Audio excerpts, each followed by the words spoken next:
Buenas tardes, bienvenidos a un nuevo evento del Observatorio de la Lengua Española y las Culturas Hispánicas en los Estados Unidos, que es un centro de investigación, como casi todos ustedes saben, del Instituto Cervantes en Harvard University.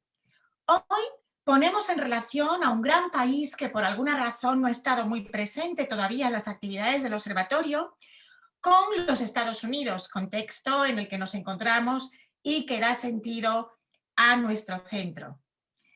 Es muy grato poder empezar a remediar esta inexplicable, escasa presencia de Argentina en nuestra programación con una conferencia impartida por una investigadora y artista norteamericana que conoce muy bien el país del Cono Sur. Jean Graham Jones es profesora titular en el Graduate Center de la City University of New York, donde enseña en el programa de estudios doctorales de teatro, programa que dirigió entre 2009 y 2016.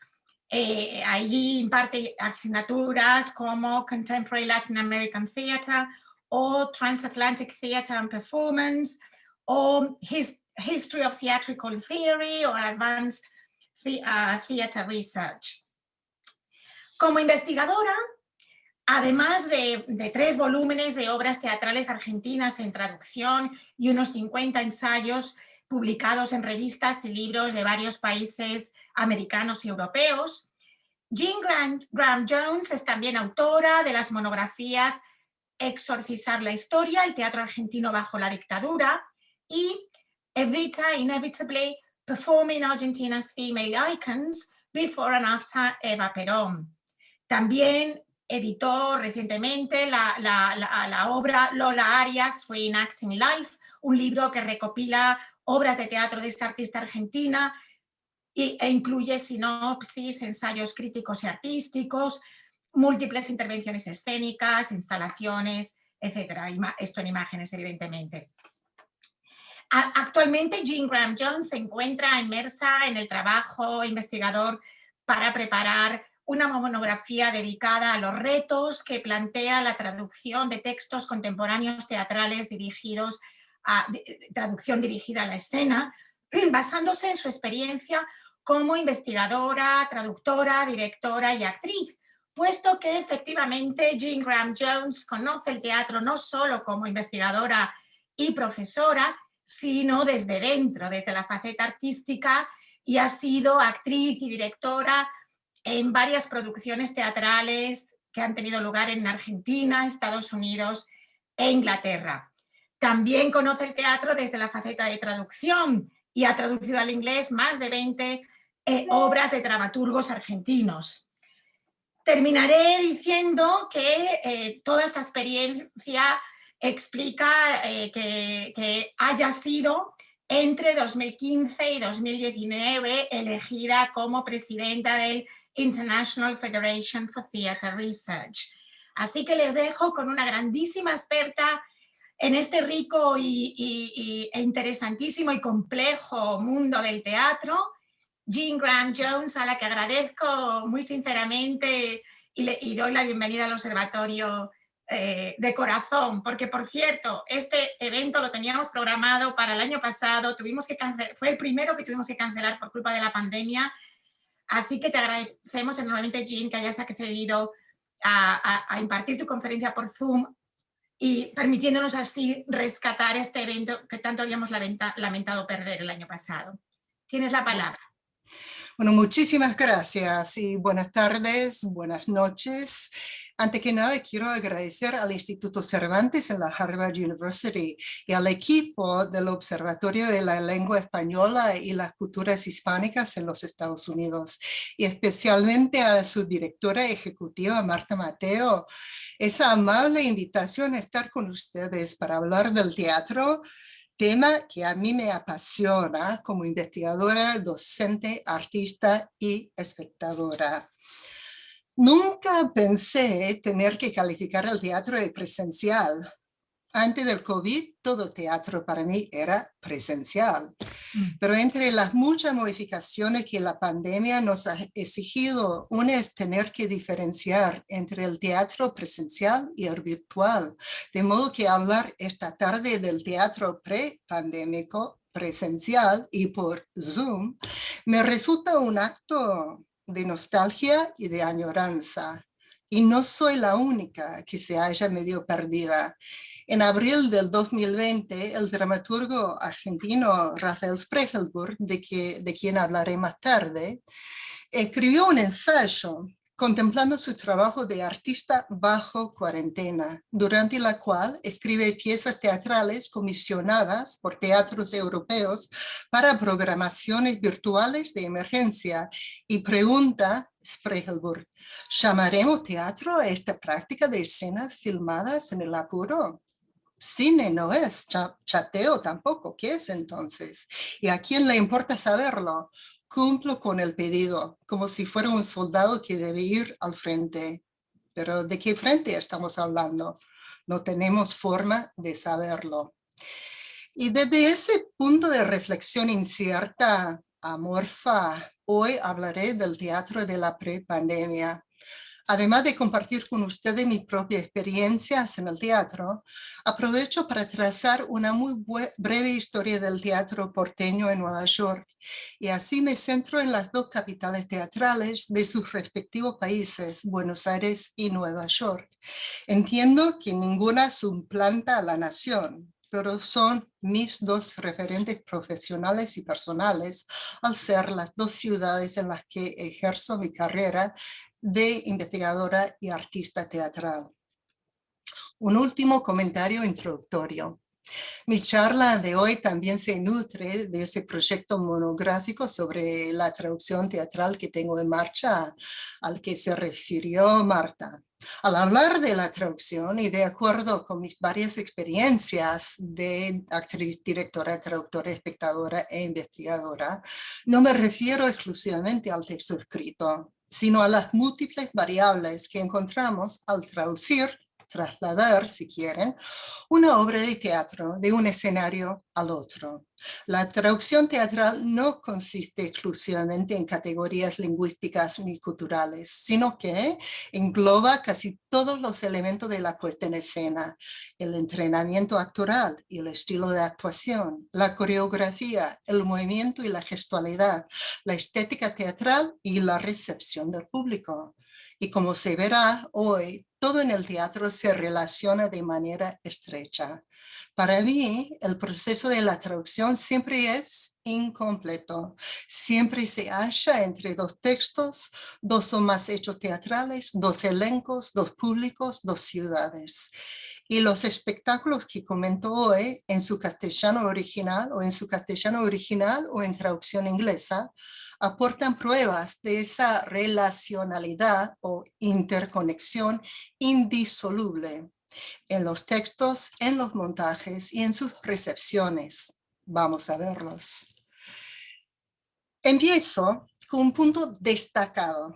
Hasta hoy el apogeo de la presencia argentina en el teatro de Nueva York. Durante la temporada teatral de 2006-2007, el público neoyorquino pudo asistir a 3 distintos festivales por los cuales desfilaron una cantidad insólita de espectáculos y obras argentinos. Primero, en noviembre de 2006, Buenos Aires in Translation, Buenos Aires en traducción o simplemente BATE, se dedicó a presentar obras recientes de 4 dramaturgos argentinos traducidas al inglés y dirigidas por 4 teatristas neoyorquinos e interpretadas por elencos estadounidenses. Las 4 obras eran, y espero que todos puedan ver la otra pantalla donde está la información.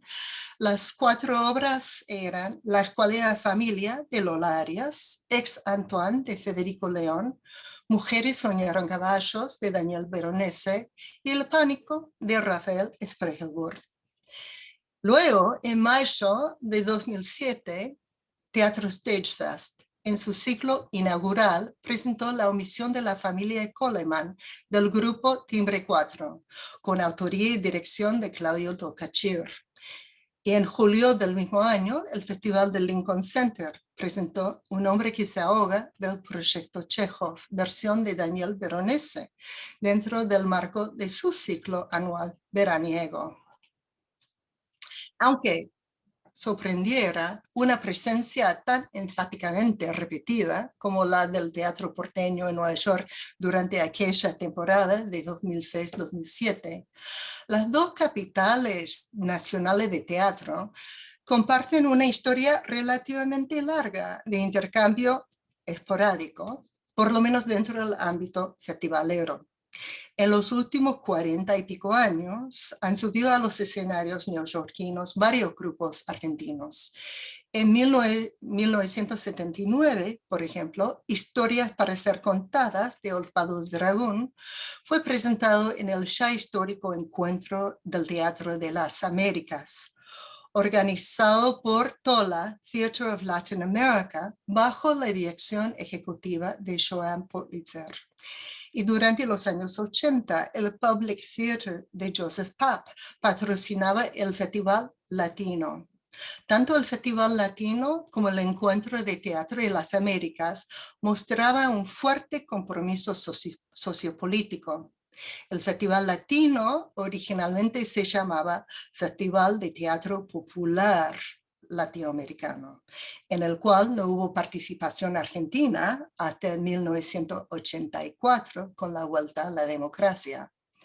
Con la muerte de Joseph Papp en 1991, el Public dejó de producir el Festival Latino y lamentablemente lo que se ha visto desde los 90 hasta ahora es tan solo una serie de intentos. En 1993, el Teatro Pregones de Nueva York organiza el Teatro Festival. Más tarde, el director artístico del Teatro Avante de Miami, Mario Ernesto Sánchez, exporta su Festival de Teatro Hispano Internacional a Nueva York en dos ocasiones, en 1995 y en 2001. En el año 2000 se vieron invitados a la Brooklyn Academy of Music, BAM, los integrantes del legendario grupo Periférico de Objetos con Máquina Hamlet. La primera y última vez que llega a BAM una producción argentina. Esta tarde empiezo con la intervención del teatro argentino en la temporada neoyorquina de 2006 y 2007, es decir, los aportes de BATE, Teatro Stage Fest y el Festival de Lincoln Center, primeramente para darles a ustedes una breve vista panorámica del antes mencionado intercambio teatral entre Buenos Aires y Nueva York. Una perspectiva que es producto de mis propias experiencias como traductora de las 4 obras de Bate y como cotraductora de los sobretítulos para la omisión de la familia Coleman y finalmente como espectadora e investigadora. Mis comentarios tendrán otro fin, el de deconstruir un poco la recepción crítica y popular del teatro argentino en Nueva York y los desafíos que la producción local, en nuestro caso la de Nueva York, nos plantea a los traductores y a las traductoras que radicamos en Estados Unidos y con vistas hacia una mayor difusión del teatro argentino en este país. Daré conclusión a mi intervención de hoy con una experiencia más reciente, el estreno neoyorquino en 2016 de Spam del autor argentino Rafael Sprechelburg en traducción inglesa mía y los cambios que se notaban en la recepción, cambios que a mi parecer apuntan hacia otras redes, otros medios para un futuro teatral post-pandémico. Empezamos con Bate. Ese es el afiche del festival. Buenos Aires, en traducción, fue gestado por 2 artistas teatrales radicados en Nueva York, la argentina Shoshana Polanco y el colombiano Felipe Gamba, con la idea de crear un laboratorio bilingüe para artistas teatrales. Como dijo Polanco en una nota publicada en el diario argentino La Nación, y cito, tanto Nueva York como Buenos Aires son ciudades teatralmente muy prolíferas a todo nivel, comercial e independiente, pero lamentablemente no nos conocemos unos a otros. En Buenos Aires no se ve casi nada de teatro estadounidense contemporáneo y en Nueva York tampoco se ve nada de lo que se está haciendo allá. Nos parecía importante que se comenzara a dar ese diálogo entre artistas teatrales de una misma generación. Y efectivamente casi todos los que participaron en el festival nacieron durante la década de los 70. Consiguieron el patrocinio del legendario teatro de Off-Broadway, Performance Space 122, PS 122, cuyo director artístico, el australiano Valjean Gardner, era un ferviente instigador de la colaboración internacional. Los tres autores, León, Sprechelburg y Veronese, junto con la autora Arias, viajaron a Nueva York en mayo de 2006 para encontrarse con los dos directores, dos directoras y los 4 elencos locales. Durante 3 días asistieron a reuniones y a los primeros ensayos. 6 meses antes, Polanco y Gardner, Gamba dejó el proyecto en 2005 cuando partió para Rusia. Entonces Polanco y Gardner me convocaron para traducir al inglés las 4 obras que Polanco ya había elegido. El festival tuvo lugar en noviembre de 2006. Duró 2 semanas y 3 de los 4 autores acudieron al estreno. Entonces ahora vamos a repasar brevemente las 4 obras de B. La Escuálida Familia. Se estrenó en Buenos Aires en 2001, bajo la dirección de su autora Lola Arias. La acción transcurre en un lugar indefinido, posapocalíptico, Finisterra, donde se cuenta la historia incestuosa de 2 padres y sus 2 hijas, y la llegada a casa de un desconocido, luego reconocido como el hijo que los padres habían abandonado y dejado por muerto. Esas son imágenes de la versión de Nueva York. Pueden ver de la mano derecha son los hijos, de la izquierda es el padre abajo con una de las hijas arriba. La obra, con textos muy líricos, reúne imágenes y tabúes provenientes del Antiguo Testamento y de las tragedias griega e isabelina, pero también hace eco de plagas contemporáneas, las del hambre, la guerra y el consumismo globalizado. A kingdom, a country or a wasteland in the snow, nunca dimos como un buen equivalente inglés para el adjetivo original. Escuálida no escuálid. De modo que el título inglés es la traducción de un trozo del prólogo. Fue dirigido por Shanna Ross, directora de origen letón, que pobló el escenario de pieles y máquinas raras pre- y postmodernas. Ex-Antoine. Texto todavía sin estrenarse en Buenos Aires, que sepa yo, es quizá la obra más autobiográfica de Federico León. Igual que su protagonista, de adolescente León veraneaba en el balneario uruguayo de Piriápolis, donde entre su grupo de amigos figuraba una chica con síndrome de Down. Para montar la obra hay que enfrentar varios retos. Por ejemplo, Stella comienza la obra como ex-Down, operada a instancias de su madre, pero al finalizar la obra ha elegido volver a su condición original. El texto enlaza una serie de escenas casi oníricas a lo largo de las cuales presenciamos las varias relaciones del protagonista, con su madre, con su amigo, con Stella y consigo mismo. ¿Son estas escenas entonces los recuerdos de Antoine, ahora ex-Antoine? El montaje que armó el director venezolano Juan Zucchi hizo hincapié en la centralidad de la pareja Antoine-Stella al poner en escena una cama enorme. La versión neoyorquina del Pánico fue dirigida por Brooke O'Hara con su grupo Theatre of a Two-Headed Calf. Rafael Spiegelberg creó el texto en 2002 con estudiantes durante una residencia en la Escuela Nacional de Arte Dramático de Buenos Aires. Y la obra pone de manifiesto las preocupaciones de la clase media argentina en plena crisis socioeconómica. Una viuda y sus 2 hijos posadolescentes se desesperan por sacar los ahorros del banco, todo buscando escaparse de una situación de pesadilla que Argentina vivía en el 2001-2002. Y podemos ver aquí la madre con su hija en el banco de la mano derecha y una clase de danza-teatro.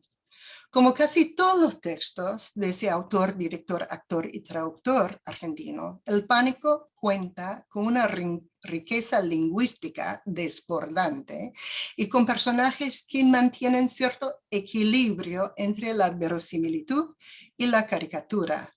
La puesta en escena de O'Hara, que optó exclusivamente por lo farsesco y como se puede notar en esas mismas imágenes, se desequilibró, como examinaremos un poco más tarde. Obviamente eso es mi opinión como traductora también. En cambio, la versión neoyorquina de Mujeres soñaron caballos pareciera haber captado algo esencial del texto argentino. Y para los que habíamos visto ambas puestas, o sea, puestas en escena en Buenos Aires y en Nueva York, ese acierto sorprendió. Para empezar, era notable el contraste entre las 2 escenografías. Y voy a pasar algunas imágenes. Las en blanco y negro son de la versión de Buenos Aires, las de color son de Nueva York. Buenos Aires. Casi toda la acción de Mujeres soñaron caballos tenía lugar en un cuartito con un radio de unos 5 metros cuadrados. Aquí vemos el cuartito y también pueden ver el espacio delimitado dentro del taller estudio de Veronese en Buenos Aires. Mientras que los actores de Mujeres, Women Dreamt Horses, se adueñaban de un espacio amplísimo. Para una obra cuya tensión dramática depende de una violencia pocas veces contenida, una montaña rusa de empujes, insultos y finalmente balazos, ampliar el espacio reclamaba otra coreografía. Y efectivamente, la puesta neoyorquina del director Jay Scheib mantenía vivos los asaltos y las peleas, pero ejecutados en movimientos muy lanzados. A diferencia de la vorágine centrípeta de la puesta porteña dirigida por el mismo Veronese. Pese a las diferencias escénicas, cada versión teatral captó la violencia que yacía no tan latente en lo que llama Veronese la micropolítica familiar, que tan fácilmente se transfiere a la violencia política y social de todos los días. En contraste, a las obras con un fuerte mensaje social o sociopolítico que solían presentarse en los festivales neoyorquinos durante los años 70 y 80, las de B de 2006 fueron seleccionadas con otros criterios. En la presentación de la edición de las obras en traducción inglesa, Polanco escribe que quería evitar cualquier imagen étnica, es decir, folclórica, para no quedarse con, y la cito, un producto listo para venderse en un kiosco de recuerdos turísticos. Al contrario, decía buscar obras con ideas interesantes y voces originales. Quizás estos criterios contribuyeran a la confusión de expectativas que percibí prevalecer entre la mayoría de las críticas editadas, que divergían de una manera tremenda. Los cronistas para los diarios de mayor difusión parecían aborrecer las obras. El crítico de Variety, el diario más conocido de la industria de entretenimiento norteamericana, escribió, y cito, es difícil aceptar semejante brutalidad continua, sino como una representación tergiversada de la escena teatral bonaerense. Y el crítico para el New York Times, en una nota que apareció traducida al castellano en el diario argentino Clarín, se quejaba del exceso absurdo, que incluye, y cito, 3 familias disfuncionales, 2 relaciones incestuosas, múltiples asesinatos, hermanas que forcejean, hermanos que se pegan trompadas, algunas llaves de cabeza y al menos 2 personajes que pierden el almuerzo. Fin cita. Casi todos parecían no tener ni el más mínimo conocimiento ni el deseo de contextualizar las 4 obras. Por lo tanto, todo quedó calificado a primera vista y sin reflexión alguna. Para mí, la recepción negativa de parte de la crítica neoyorquina revelaba ciertas expectativas respecto de casi todo el teatro originado en el extranjero, en ese caso en Buenos Aires. Una y otra vez los críticos intentaban generalizar sobre el teatro porteño. Insistían en que las cuatro obras de Day constituyeran una vista representativa del panorama teatral bonaerense. Al imponerles a los 4 espectáculos semejante representatividad, descontaban al director o directora y al elenco locales. Los equipos artísticos locales no buscaban montar puestas en escena fieles al original, ni darles a sus espectadores una idea de cómo es el teatro en Buenos Aires. Al contrario, buscaban en las experiencias más fructíferas un encuentro. Buscaban situarse en la encrucijada entre texto, autor, autora, traductora, director, directora y elenco, que resultara en un montaje suyo. La crítica, con muy pocas excepciones, trató al Day como si fuera una radiografía del teatro porteño, cosa que nunca fue. La experiencia de la presentación en Nueva York de La omisión de la familia Coleman fue otra. Figuraba entre 3 espectáculos internacionales presentados dentro del nuevo, pequeño, Festival Teatro Stagefest. Aparte de Coleman, había una nueva traducción de Hamlet en coproducción colombo-mexicana con actores colombianos y montada por el director mexicano Martín Acosta, y un montaje unipersonal, Aguardiente, de la catalana Marta Carrasco.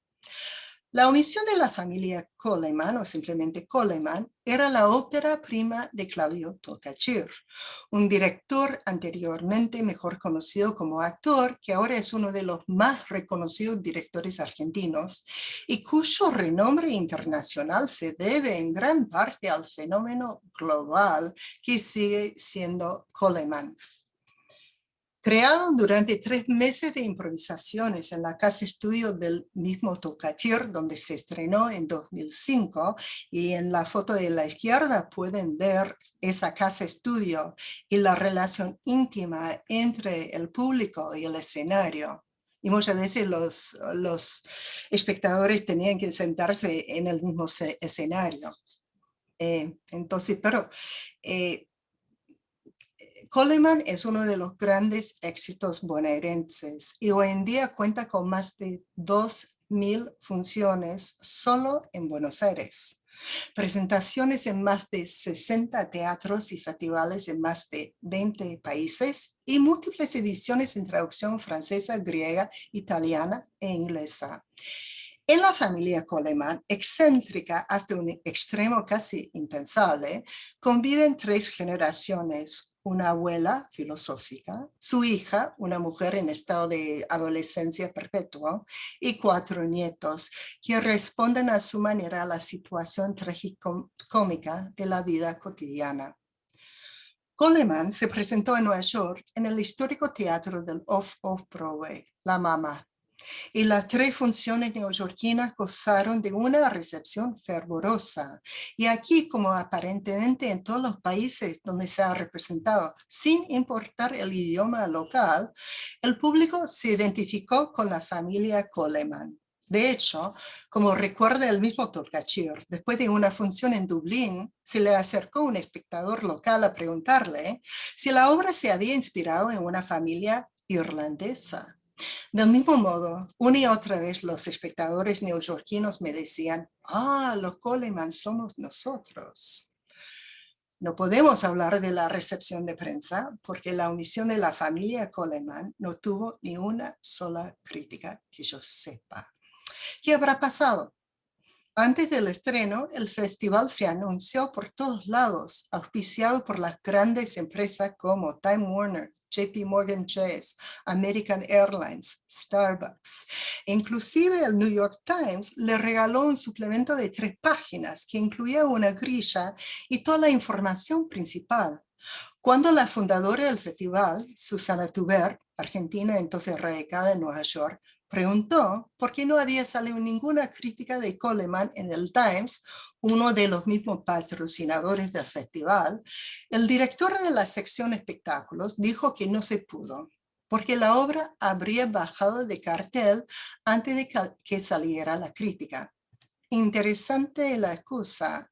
Cabría notar que muchas veces salen críticas de recitales de música o de danza que dan una sola función. Habría que preguntarse, ¿por qué existe una política para la música y la danza y otra para el teatro? Me temo que la respuesta se encuentre en las relaciones de poder culturales locales.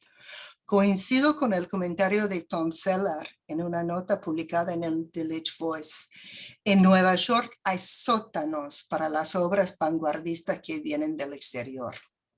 La omisión de la familia Coleman fue un éxito de público, pero solo para un público innecesariamente limitado debido a, entre otros factores, los prejuicios de la crítica neoyorquina. Un verdadero pecado de omisión. Un hombre que se ahoga tuvo aún otra suerte crítica. Primero, fue seleccionado para un festival dentro de otro festival, tal vez el más prestigioso de los festivales de verano, el del Lincoln Center for the Performing Arts, un enorme complejo cultural que comprende la Ópera Metropolitana, el New York City Ballet, la Filarmónica de Nueva York y las escuelas Juilliard y American Ballet.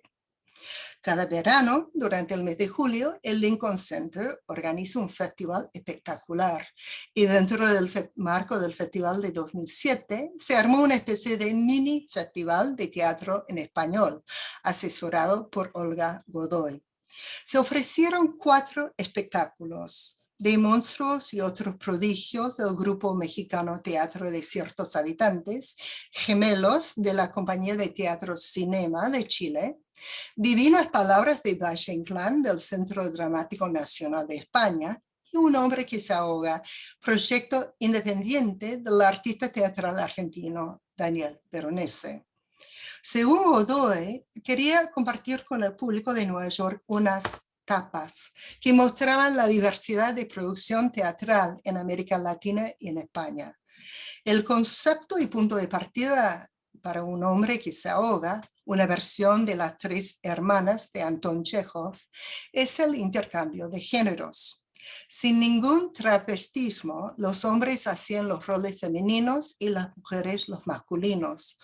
Como suele ocurrir en el teatro, la inspiración surgió de la necesidad. Veronese había convocado a los actores y a las actrices con las que quería trabajar y cuando se dio cuenta de que no había correspondencia genérica en la distribución de papeles, dio con la solución de intercambiarlos.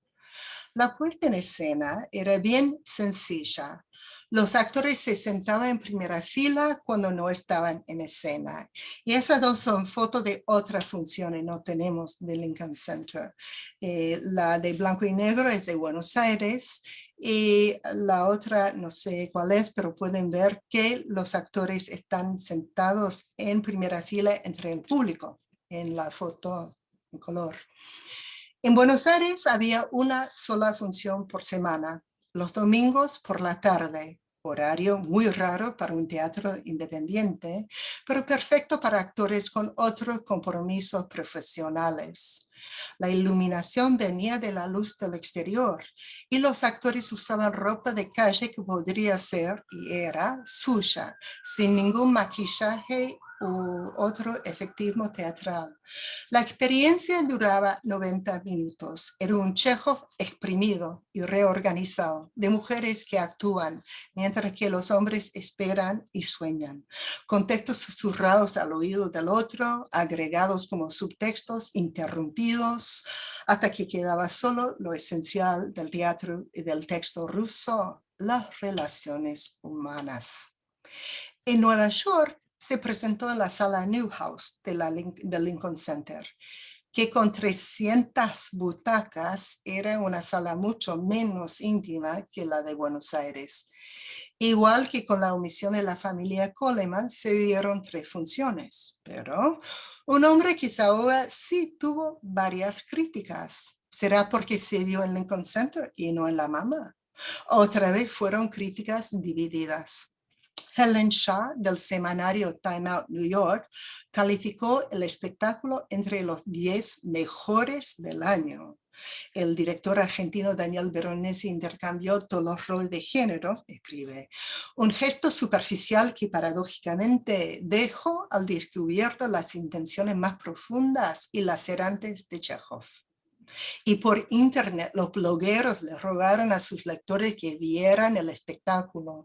Uno escribió que me hizo acordar por qué durante los últimos 22 años me he dedicado al teatro. En contraste, la crítica del New York Times, Ginia Belafante, acusó al espectáculo de truco publicitario. Según ella, prometía una parábola feminista que nunca se concretó.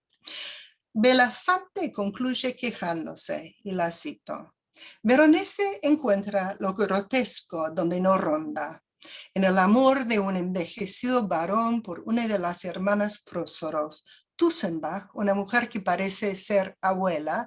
En la foto en blanco y negro, la actriz Elvira Oneto está sentada a la derecha, que hace de Tussenbach, persigue al joven Irina como si Chekhov se hubiera puesto a escribir El crepúsculo de los dioses, Sunset Boulevard. La desesperación está mal colocada, fin de cita.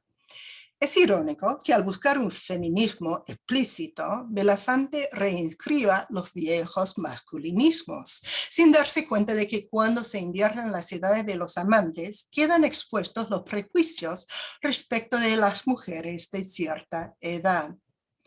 Una visión limitada de intercambio de géneros ciega a Belafante, quien no ve que al intercambiarse los roles se resaltan aún más los temas que siempre predominan en Chekhov, el tiempo y las edades, las divisiones de clase social y la política de género. Ahora bien, pensarán que he pasado los últimos minutos quejándome de los pesados y pesadas que son los críticos y las críticas del New York Times. En realidad, quiero llamar su atención sobre un tema relacionado con la recepción crítica neoyorquina del teatro porteño. Tema que creo afecta a toda recepción local de una obra cuyo origen no lo es, y por ende influye mucho en el traslado del teatro argentino o extranjero a Estados Unidos. Las expectativas de las varias comunidades teatrales, los críticos y la crítica de teatro, los equipos artísticos teatrales y los traductores y las traductoras de teatro. A continuación, muchas veces, si no impone una idea estereotipada de la Argentina, Evita, Maradona, tango, dictadura, es obvio que el cronista estadounidense casi siempre llega al teatro sin idea alguna del contexto de la obra. Por lo tanto, las expectativas del crítico de teatro tienen que ver con su propia formación. Y ahí nos encontramos ante un enorme obstáculo que permea casi toda la crítica teatral estadounidense, la falta de formación del crítico de teatro. Veamos un ejemplo.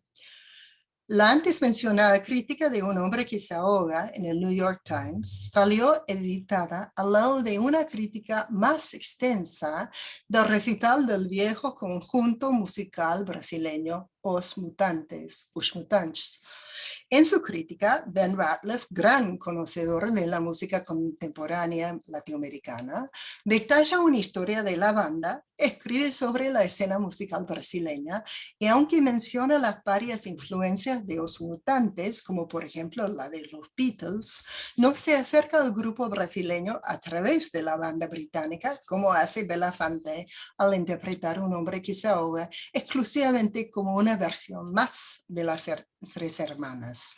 Los críticos y las críticas de música, así como de artes plásticas o de danza, deben exhibir cierta formación básica que va más allá, en la mayor parte de los casos, de la general.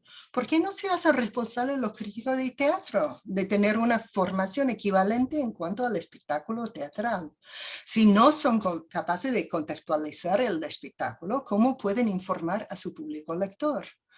Muchas veces la crítica teatral todo lo reduce a la experiencia de ver el espectáculo y por consiguiente se espera que todo sea transparente y fácil de entender a primera y última vista.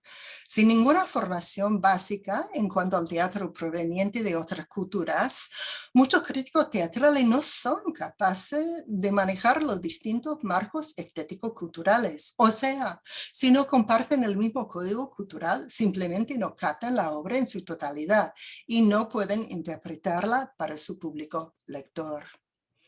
Pasamos a las expectativas de los equipos artísticos neoyorquinos. Retomemos el caso de Panic y su puesta en escena fallida. Tanto los textos como los montajes de Spregelburg juegan con un código teatral bien rioplatense, o sea, el grotesco criollo. Sus personajes son simultáneamente verosímiles y caricaturescos, y los actores con los que el actor suele trabajar, incluso él mismo, son malabaristas, expertos en manejar semejante tensión.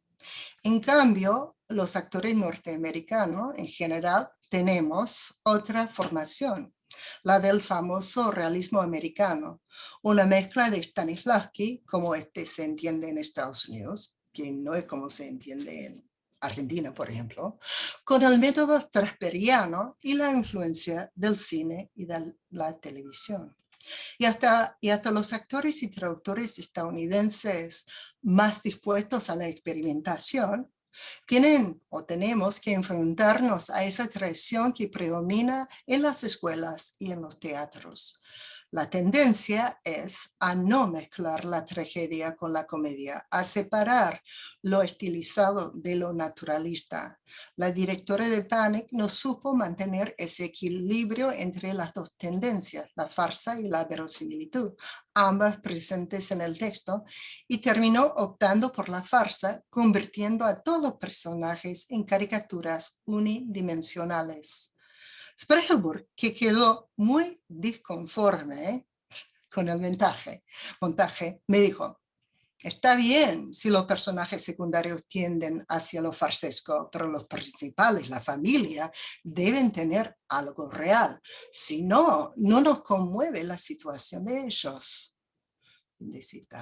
En contraste con Women Dreamt Horses, Mujeres Soñaron Caballos, el director J. hizo un espectáculo que por lo menos algunas noches alcanzaba a balancearse sobre esa frontera. ¿Será porque vio Máquina Hamlet en Bam o porque manejaba otros códigos debido a su trayectoria de director de espectáculos en Europa? ¿O porque fue el director que más se dedicó a la investigación del contexto sociohistórico del texto? Y estas preguntas me llevan a una tercera comunidad y a mis propias expectativas como traductora. Pregunto, para armar un texto argentino en traducción inglesa, ¿es inevitable el reductio o al realismo o a la farsa? Creo que no. Pero como traductora me hallo ante un desafío relacionado.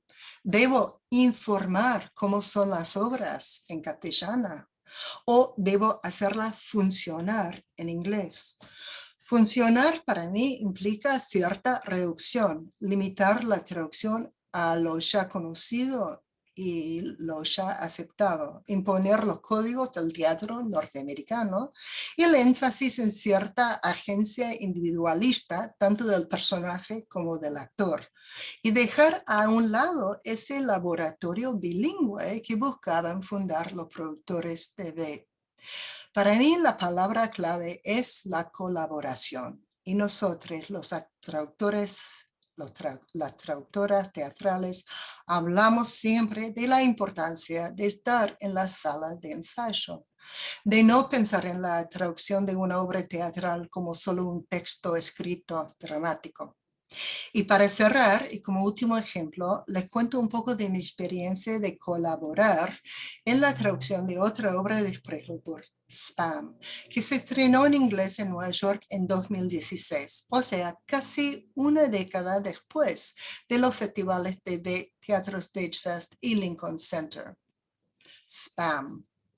Según el autor, Spregelburg, Spam es un Sprechoper, una ópera hablada, declamada por un solo actor, el mismo Spregelburg en la puesta en escena original, con la participación de un solo músico, Sipse, en la versión original. Aquí pueden ver una foto de los dos en escena. El protagonista, Mario Monti, es un profesor napolitano de lenguas extintas que no solo plagia la tesis doctoral de una alumna, sino que se escapa de Nápoles con casi $5 millones que recibió durante una transferencia bancaria fraudulenta efectuada por email. Una mafiosa malaya lo persigue hasta la isla de Malta, donde Monti se halla víctima de una amnesia momentánea y pasa los días buscando reconstruir su vida a través de su mail. Bueno, no les doy todos los detalles que abruman, pero quiero observar que la obra se estructura de manera modular. Son 31 escenas, 31 días de spam que pueden o no ser presentados en orden cronológico. Esta es otra imagen de la puesta de Buenos Aires y a la mano derecha pueden ver los números de los días. Y ellos en esa versión eliminaron 6 días, 6 escenas de la obra. Y con una reorganización notable de días. El lenguaje es sutilmente exagerado y mi experiencia de traducir se benefició de trabajar el texto con Spregelburg durante horas y horas y horas en las que hablábamos de la métrica. Contábamos sílabas y decíamos en voz alta los versos, él primero en castellano y yo en inglés. Habíamos terminado la traducción del texto cuando nos pidió los derechos un director canadiense, Sam Bugeln, para una puesta neoyorquina que se estrenó en 2016 en el espacio experimental de Brooklyn, Jack. Ese es el afiche de la puesta de Brooklyn de 2016. Nuestra experiencia con PAM apunta hacia otras posibles aproximaciones al teatro argentino en Estados Unidos. Primero, nos animó el hecho de que Bugeln había pasado unos 6 meses en Buenos Aires y conocía bastante bien la escena actual. También nos alentaba su propia experiencia de traductor de textos de Molière y de otros autores argentinos. El actor que hacía el rol de Monti, que está sentado, Ben Knight, es miembro del grupo experimental Elevator Repair Service, que se conoce por sus versiones radicales y geniales de novelas de Hemingway y de Fitzgerald, muchas de las cuales se leen enteramente en escena. Es decir, Knight era capaz de entregarse completamente a la verborragia textual. Bugel y yo conversamos con frecuencia sobre el lenguaje y pude participar en varios ensayos y en los 2 ensayos generales antes del estreno. A pesar de tanta colaboración, tuvimos un par de momentos difíciles cuando el director quiso cortar algunos fragmentos y recibió una reacción muy fuerte de parte del actor. Todo se solucionó al aprovechar la estructura del texto y eliminar varios días, varias escenas, o sea, la misma práctica que Spregelburg había propuesto al crear una obra modular. El resultado de todos nuestros esfuerzos colaborativos fue un montaje distinto del original, más mediatizado, con una mayor énfasis en el actor y menos en el dúo actor-músico, pero a mi juicio un traslado exitoso. Aunque Spam se presentó en Jack durante apenas 2 semanas y media, tuvo una buena afluencia de público y una buena recepción. Y es en el campo de la recepción crítica y popular donde ha habido una enorme transformación en la década que separa los ejemplos anteriores de este, que se nota tanto en la participación del público como en la crítica, las redes sociales o social media. Habíamos experimentado ciertos comienzos en 2006 con los blogs, pero en aquella época todavía predominaban los diarios. Hoy en día los grandes conocedores del teatro neoyorquino se hallan en Internet y de manera impresionante han modificado el panorama crítico teatral. Con Spam, las críticas de Internet suplantaron a las de los diarios. Y con el retiro este año del crítico principal del New York Times, Ben Brantley, creo haber visto el deceso del monopolio del crítico teatral todopoderoso. La crítica ha devenido red. Pese a la multiplicación crítica saludable, que yo la veo saludable, lamento no haber visto muchos cambios en la presencia del teatro argentino en Nueva York. Después de esa temporada mina de obra de 2006-2007, los artistas teatrales argentinos y sus obras han mantenido una presencia en la escena neoyorquina esporádica. Tenemos otros festivales internacionales como Under the Radar del Public Theater. Desde hace unos años hay un nuevo programador universitario que busca una programación experimental internacional. También hay una productora de Broadway y Off-Broadway que ha empezado a armar giras de alguna que otra obra latinoamericana. Y quizás de mayor importancia, ahora existen redes curatoriales con Red Cat en Los Ángeles, el Festival On the Boards en Seattle, el Museo de Arte Contemporáneo en Chicago, Under the Radar en Nueva York, que arman giras en miniaturas, como la de Campo Minado de Lola Arias, que fue presentado en 2019 en el Teatro Skirball de la New York University, antes de viajar a otras ciudades estadounidenses. Y de vez en cuando surge algún montaje independiente de un texto argentino en traducción inglesa, como por ejemplo Spam. Para concluir, empecé como traductora en 1994. Después de más de una década de trabajar en el teatro como actriz y directora. Hoy tengo traducidas unas 25 obras argentinas, casi todas editadas, muchas utilizadas para sobretítulos, muchas semimontadas o leídas, pero apenas unas 8 que se han puesto en escena.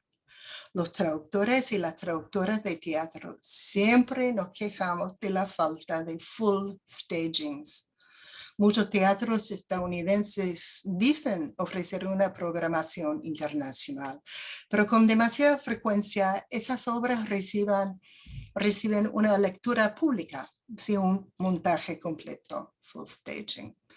Con TINT, Theatre and New Translation, una red de traductores, dramaturgistas y productores, buscamos abrir el panorama teatral, pero lamentablemente la política que todavía rige es la del contacto personal. Una autora argentina o su representante me convoca para traducir su obra. Algún productor o director descubre una obra y me contacta para la traducción. Yo me engancho con una obra y pido permiso para traducirla, etc. En Estados Unidos, la falta de apoyo estatal también influye en esas decisiones. Si un teatro depende de la taquilla, es obvio que los teatros comerciales no se van a arriesgar. No existe en Estados Unidos ninguna entidad cultural equivalente a la Alliance Française, a la Goethe Institute, British Council, el Instituto Cervantes, para promover la cultura dentro o fuera del país. Quedamos con los festivales internacionales y los artistas independientes, y todo más o menos al azar. De todos modos, y como hemos visto hoy, el teatro sigue y seguirá, antes, durante y después de la pandemia, quizás de formas y en medios que todavía desconocemos. Muchas gracias. Muchísimas gracias, Jean. Ha sido fascinante. Has tocado todos los palos, como diríamos en la música, desde luego. Es un lujo poder contar contigo, porque tanto hablas de tradiciones de la formación en la interpretación, como de los retos traductores, como de la selección de las obras, de recepción. Ha sido interesantísimo todo lo que has contado de recepción. Muchísimas gracias, porque ofreces un análisis con información de primera mano y con esa solidez y sabiduría que te concede a tu reflexión toda tu experiencia tan completa. Así que muchísimas gracias. No sé si alguno de los asistentes tiene alguna pregunta. Yo invito les invito a todos ustedes a que formulen ahora sus preguntas ustedes mismos de forma oral. ¿Hay alguien que se anime a hacer alguna pregunta a nuestra invitada? Sí, Muni, no sé cómo es tu nombre, pero sí. Estás en mute, tienes que quitar eso. Ok, yo quisiera preguntar si hay algún teatro en Boston de lo que ha hablado usted y cuál sería los lugares que lo presentan en la ciudad, porque es una ciudad cultural y con muchos latinos, y Harvard está acá, en Cambridge.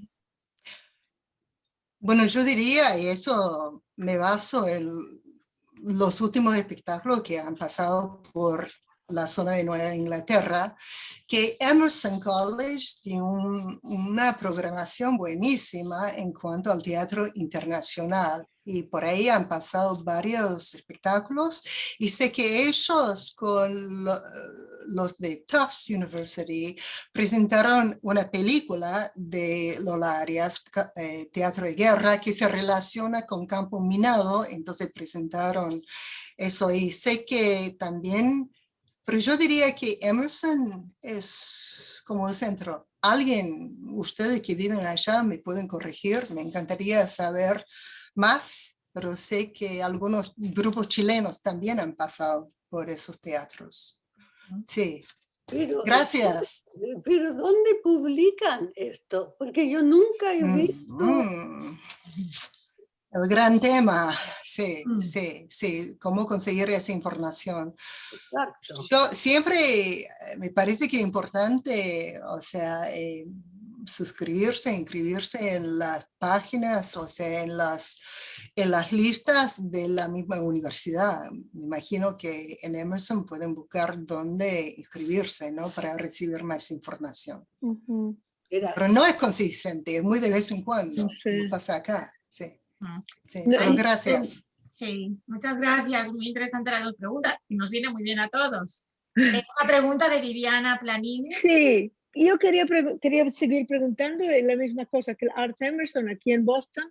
En mi opinión personal, es uno de los pocos que dan una panorámica internacional y hacen mucho trabajo de este tipo. Desafortunadamente, yo vivo en Boston aquí de los años 80, me mudé a Boston y muchos de los teatros aquí, que sigo mirando los que hay, desafortunadamente se han vuelto muy comerciales, porque de aquí lo que esperan ir a Broadway. Y todo está construido en esta manera, de manera que deja muy poco espacio a un verdadero teatro que para mí sería mucho más interesante. Pero el aspecto comercial ha influido mucho, en mi opinión. Yo pienso que una avenida serían las universidades, porque aquí, por ejemplo, en Boston tenemos algunas universidades muy buenas, y pienso en Nueva Inglaterra también, donde el teatro o el departamento de teatro puede ofrecer muchas cosas mucho más interesantes a veces que lo que pueden dar nuestros teatros aquí. Esto es solamente mi comentario. Pero estoy totalmente de acuerdo. Dos cosas, que en Nueva York tenemos a Jay Wegman, que es el nuevo, bueno, no nuevo porque hace como 3 años que está en el puesto, pero es el director artístico del Skirball, que es un teatro enorme de la NYU. Y él está haciendo una programación bien interesante que realmente es para mí la más interesante de ese tipo. También con Montclair State College en New Jersey, ¿no? Que ellos también tienen una programación muy interesante, pero muy pensada en Europa, en la Asia y no en América Latina, lo diría. Lo que pasa es que en Nueva York también es que Off-Broadway es solo que quieren llegar a Broadway. O sea, siempre, igual que usted dice, que están pensando en llegar a Broadway. Y bueno, una obra argentina en Broadway. Entonces estamos casi siempre, con la excepción de los festivales. Entonces Lincoln Center es off-Broadway, entonces es un centro potente, ¿no? Pero un festival. Y una sola vez. Olga Godoy después se fue a vivir a Los Ángeles, trabajando de agregada cultural de la municipalidad de Los Ángeles. Genial para ella, pero nunca más se hizo. Teatro Stage Fest, o sea, donde estrenó Coleman, que fue una de las primeras apariciones de Coleman fuera de la Argentina. Fue un momento muy importante para ellos. Que ella, después de 6 años de andar con la mano así pidiendo, consiguió un trabajo permanente con Disney y se fue. Entonces, que no tenemos longevidad, ¿no? Que no podemos sostenerlo. A eso voy. Sí. No sé si David Rodríguez Solás, que está ahí, quiere hacer algún comentario, gracias al cual Jean y yo nos conocimos, David. No sé Bueno, si saludos a todas. Hola, David, desde Madrid. Sí, saludos desde Madrid. Te tengo mucha envidia. Lo sé. Lo sé. Y sí, claro que tengo una pregunta, ¿no? Que me gustaría hacer, ¿no? Formular y a ver si la puedo hacer corta, ¿no? Jean, has hablado y ha sido muy interesante, ¿no? Porque es una gran reflexión cómo ha cambiado la forma en la que se evalúa el teatro, sobre todo en la crítica, ¿no? Y me ha llamado mucho la atención, ¿no? La experiencia que has compartido con Spam, ¿no? Quería, bueno, que reflexionaras o que ampliaras un poco, quizás dando más ejemplos de tus primeras incursiones, ¿no? en la traducción y también involucrada en la producción, ¿no? Quizás con el Buenos Aires in Translation, ¿no? Y que hablaros un poco de bueno, pues de ese desequilibrio que tú encontraste entre la recepción popular y la recepción crítica, ¿no? Porque, bueno, desde hace ya bastante tiempo los especialistas en teatro, ¿no? Sabemos que la recepción crítica no es indicativa muchas veces de lo que de verdad ha ocurrido en la circulación de la obra, ¿no? Entonces, si puedes explicarnos un poco más sobre tu experiencia con las obras anteriores, yo creo que sería interesante. Bueno, empecé a traducir ahí por el año 94, que en el año 92 estaba yo en Buenos Aires con una beca de la Fulbright. Viví un año en Buenos Aires donde también hice un curso de entrenamiento actoral con Ricardo Bartiz. Y eso fue toda la investigación para la tesis doctoral, que devino mi primer libro, Exorcizar la historia. Y conocí a Ricardo Monti, que era un gran dramaturgo argentino, y tuve una experiencia maravillosa, que tuve otra interpretación de una obra suya. Yo, jovencita, que por fin el segundo encuentro, que decidí hacerle esa pregunta y decir, bueno, yo tengo otra opinión de la obra, y quedó maravillado Ricardo. Después nos hicimos muy amigos. Ante mi propia interpretación, y en ese momento decidí traducir las obras de Monti, y terminé traduciendo 10 de las 11 obras de Ricardo Monti. Y eso también fue mi primera experiencia de dirigir mi propia traducción. Entonces, que después conseguí un trabajo, mi primer trabajo en Florida State University, y dirigí, yo creo que fue en el año 96, ay Dios mío, dirigí Visita de Monti en traducción mía. Y fue una experiencia increíble. Aprendí un montón de la traducción, al tener que, o sea, poner en escena esa traducción trabajando con actores de Estados Unidos. Y desde ahí siempre he tenido, o sea, tardé casi una década en traducir todas las obras de Monti. Y después sacamos un libro, una edición con 9 de las obras, porque tenía que hacer otra cosa para poder conseguir el famoso tenure, ¿no? La permanencia.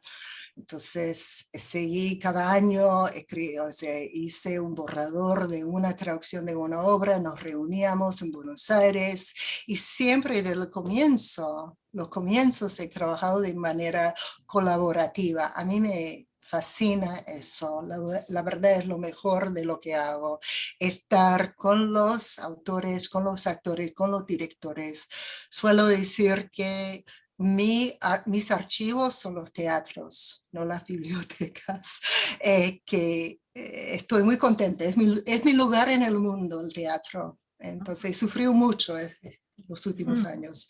Pero esa es la experiencia de trabajar juntos, de estar en la sala de ensayo, estar en los ensayos, si traduzco o no traduzco.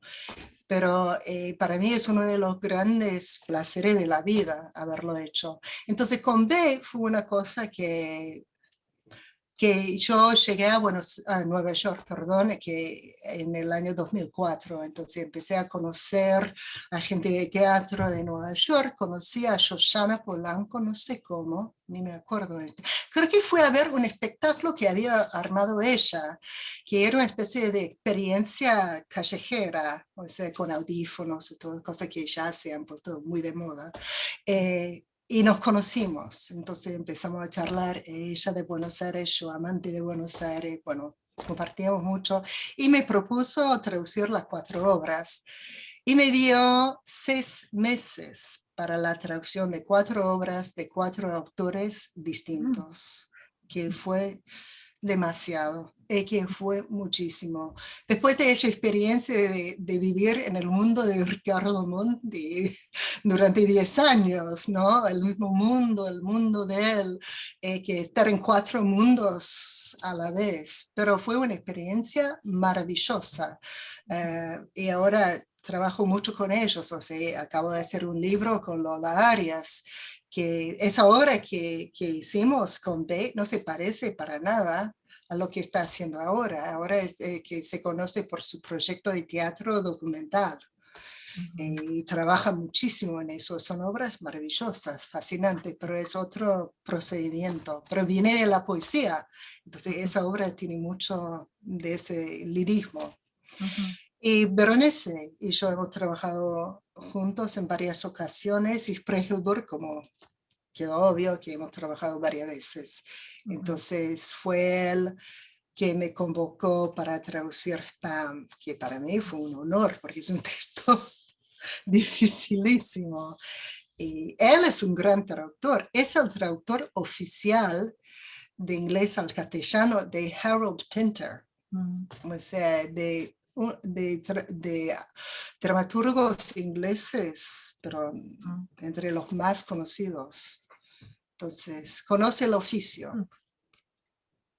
Yo te quería preguntar, Jean, bueno, dos cosas en principio. Una, si es habitual aquí en Estados Unidos una práctica que es bastante habitual y tolerada, aceptada en Gran Bretaña para la traducción teatral, algunos la han llamado surrogate translation, otros, bueno, tiene distintos nombres, que es, como seguramente sabes, el proceso por el cual un traductor traduce el texto, como si dijésemos a la letra, ¿eh?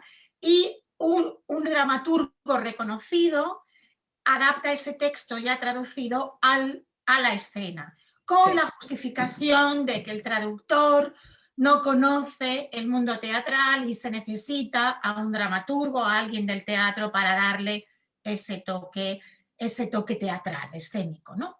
Esa práctica en Gran Bretaña es bastante aceptada y claro, el nombre del traductor desaparece a lo largo del proceso. Entonces yo quería, y en España en alguna ocasión creo que se ha hecho, pero bueno, creo que no es tan aceptado como en Gran Bretaña. No sé a ti qué te inspira esta práctica, si crees que al final el hecho de que el producto final sea verbal, sea producto de alguien que no conoce la lengua de origen, porque de eso se trata, ¿no? Que el dramaturgo no conoce la lengua de origen, ¿o crees que esto es parte de ese proceso colaborativo y que hay que entenderlo? Bueno, primero, detesto esa práctica. Vale, muy bien. No me gusta para nada porque no reconoce ni el arte ni la labor de la persona que traduce. Porque desaparece ese nombre, la persona recibe como recompensa una cantidad de dinero. Y eso quiere decir que en el caso británico, si una obra llega al West End, o sea, al teatro comercial, el equivalente más o menos a Broadway, que muchas veces el traductor o adaptor, ¿no? Que recibe un porcentaje de la taquilla, bueno, ese traductor queda totalmente excluido. Entonces, invisibilizado y también que mal compensado. Entonces, para mí eso es terrible, no me interesa hacerlo en absoluto. A mí me han ofrecido hacerlo, lo rechazo, porque para mí es que yo no vivo de esto tampoco. Hay otros dramaturgos bien conocidos en Inglaterra, como William Gregory, que traduce de castellano al inglés y es excelente traductor. Pero él no participa en ese tipo, porque se gana la vida de la traducción. A mí no me interesa. Y no tenemos tanto esa práctica en Estados Unidos porque tampoco tenemos muchas apuestas comerciales. Pero, y tampoco me interesa traducir para el público británico. Yo siempre digo, no, es que muchas veces el contrato para el traductor, por lo menos en Estados Unidos, dice world rights, o algo así, derechos globales. Y yo digo, no, yo traduzco para un público norteamericano que me es conocido. No pretendo traducir para un público inglés. No vivo allá, no manejo los dialectos, no conozco muy bien al público, que para mí son cosas fundamentales. Pero no, se llama en inglés literal translation. Sí, allí traducción también. literal. Translation. Estoy totalmente en contra. Sí. Bueno, yo coincido contigo. Mi otra pregunta era sobre el sobretitulado, que me dijese, aquí en Estados Unidos, en los festivales de teatro internacional o festivales como de los que tú has hablado dedicados al teatro procedente de un país, predomina el sobretitulado, predomina la traducción escénica, o sea, la traducción para la escena, para la representación de la lengua local, ¿qué predomina? Bueno, predomina algo, a lo mejor, ¿no? Los sobretítulos en Estados Unidos o en inglés, diría yo, que a diferencia de, por ejemplo, en Alemania hay toda una industria, y me imagino que España también, ¿no? De los sobretítulos, y he llegado a conocer a alguna gente que trabaja en eso en Alemania. Es toda una ciencia impresionante.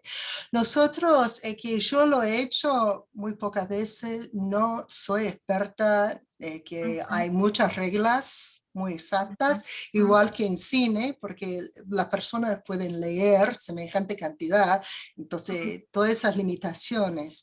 Y con Coleman, Elisa Legón y yo hicimos la traducción para los sobretítulos, pero los productores de Tocachir, de Timbre 4, habían armado una especie de PowerPoint con los trocitos ya elegidos. Entonces, lo único que tuvimos que hacer fue traducir los trocitos. Y después agregamos todo lo demás para convertir el texto en un texto para la edición. Entonces empezó como sobretítulos, pero después se editó como obra completa en traducción. No soy experta en eso, pero es fascinante el proceso de los sobretítulos. Y muchas veces ahora lo que vemos es que yo siempre intento convencerles a los artistas de que algunos entienden eso, otros no, que hay que traducir bien la obra. Hay que no dejarlo con Google Translate. Y hacen cosas rarísimas. Entonces yo me acuerdo de haber estado entre el público para El pasado es un animal grotesco de Mariano Pensotti en Under the Radar, otra obra argentina. Y llegamos a la mitad de la obra y de repente los títulos empiezan a sonar a lo británico y cosas. Yo digo, ¿pero qué es eso? ¿Qué habrá pasado? Porque no soy capaz de no leerlos. Claro. Y compararlos con lo que escucho. No soy capaz de no hacerlo. Y entonces, en castellano o en inglés, no importa. Perdona, deduzco por lo que me dices que los festivales son principalmente representaciones en inglés, más que invitaciones de compañías extranjeras. No, al revés, revés. Es al revés. Entonces me refiero a la apuesta original de Pensotti, que estuvo en Nueva York con esos sobretítulos en inglés. Un inglés que para mí fue rarísimo. Y además hacen cosas como, por ejemplo, eliminan todas las referencias locales. Claro. Entonces quedan como obras súper universalizadas, bueno, qué sé yo, generalizadas. Tengo opiniones bastante fuertes al respecto. ¿Hay alguna otra pregunta? ¿Alguien que desearía hacer alguna otra pregunta u observación? No tiene por qué ser una pregunta, puede ser algún comentario. Bueno, pues te pregunto yo una más. ¿Tú crees que el hecho, me interesó mucho lo que comentaste sobre las relaciones de poder, las expectativas, como ya están predeterminadas muchas veces por estereotipos? ¿Crees que la razón por la que no hubo crítica en el New York Times, no apareció ninguna reseña de la obra de Coleman, tuvo que ver con esas expectativas que habías comentado antes de que no se espera vanguardismo en obras que vengan de otros países, pues como en este caso de Argentina, y entonces, como la obra no era, no se ajustaba a los estereotipos de lo que se quiere pues a lo mejor de Sudamérica, no mereció la atención de los críticos bueno... Bueno, para mí, que a mi parecer, que tenía más que ver con la idea de que con dos ideas diferentes respecto de la función de la crítica artística. Entonces, por ejemplo, muchas veces con la danza o con arte plástica o con, más que nada, con danza y música, las críticas aparecen como registros de algo que pasó. Y en el caso de teatro, casi siempre que si no sigue en cartel la obra, no la van a reseñar, no la van a criticar porque está pensada la crítica en hacer o incentivar a la gente a ir a ver la obra o no verla, en vez de darnos un registro de algo que ya pasó. Entonces, eso para mí es un factor de lo que he visto. Otro tiene que ver con el lugar. Y para mí es notable esa diferencia. O sea, una obra que se presenta en el Lincoln Center comparada con una obra que se presenta en La Mama. Y La Mama es un teatro importante, o sea, es uno de los más importantes del Off-Broadway, histórico, desde los, qué sé yo, los 60 creo, adelante. Pero tiene mucho que ver con eso también, con el poder cultural, ¿no? Que lleva o no lleva un lugar. Sí. Y un festival también, porque el Festival de Lincoln Center es el más prestigioso. Esos términos. Sí, sí. No, pero es algo que he pensado, o sea, que he reflexionado durante muchos años sobre esto, pensando, ¿por qué? ¿Qué podemos hacer? ¿Qué tenemos que hacer? Y ahora lo que tenemos que hacer es que hacer que todo el mundo escriba algo en internet. Claro. Y no, con Spam fue impresionante eso. Sí. Impresionante. Mira, hay una pregunta de Fabián Escalona. Fabián, hola. Hola Jean, ¿cómo estás? ¿Dónde estás? ¿Estás en Santiago o en Nueva York? Estoy en tu ciudad. Estoy en Nueva York. Me dejaron venir. Bueno. Gracias por la conferencia, Jean. Siempre es tan bonito escucharte. Quería hacerte una invitación, porque en rigor es muy interesante el análisis que tú haces del contexto de recepción de la obra argentina traducida al español, al inglés, ¿cierto? Pero uno de los comentarios que hiciste al comienzo de tu intervención me llamó mucho la atención cuando el curador de Byte dice, estas dos ciudades no se conocen. Y en rigor Nueva York se conoce bastante en Buenos Aires, porque cuando tú caminas por Corrientes ves que está Annie, están los musicales, entonces ahí yo veo como un cierto prejuicio con respecto a lo que no se conoce de Nueva York, es justamente el teatro experimental, pero en Buenos Aires efectivamente, en musicales, no sé, yo vi ahí los productores, por ejemplo, ese tipo de teatro de espectáculo se conoce bastante. Entonces, a propósito de esa intervención, te quería preguntar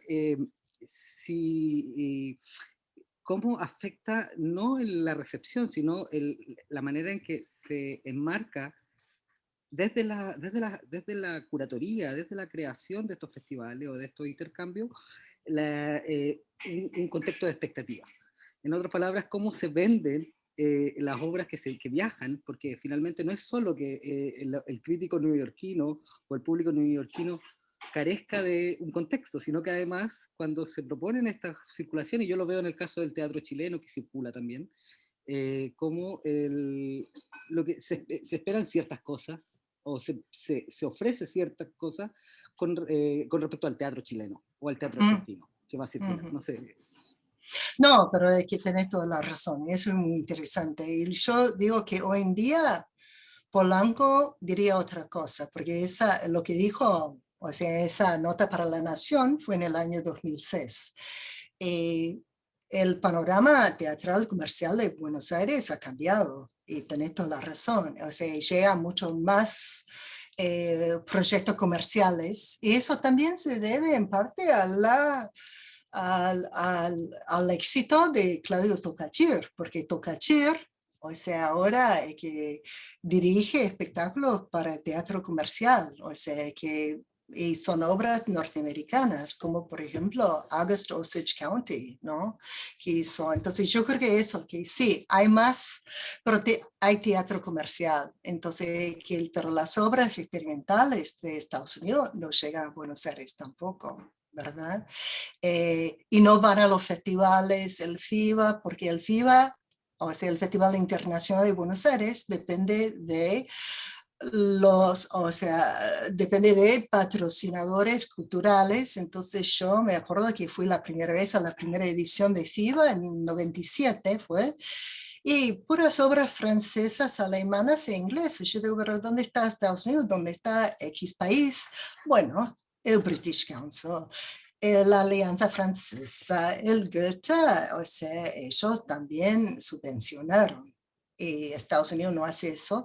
Entonces, todo el mundo allá conoce a Richard Maxwell, porque Richard estuvo una vez, ahora 2 veces en Buenos Aires, y hace con un espectáculo que eran puras proyecciones, que no costaba casi nada, o sea, mandar.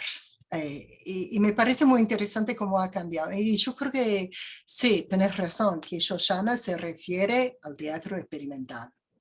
Y ese mundo chiquito que es el Off-Broadway, y sigue siéndolo, es un mundo muy chico.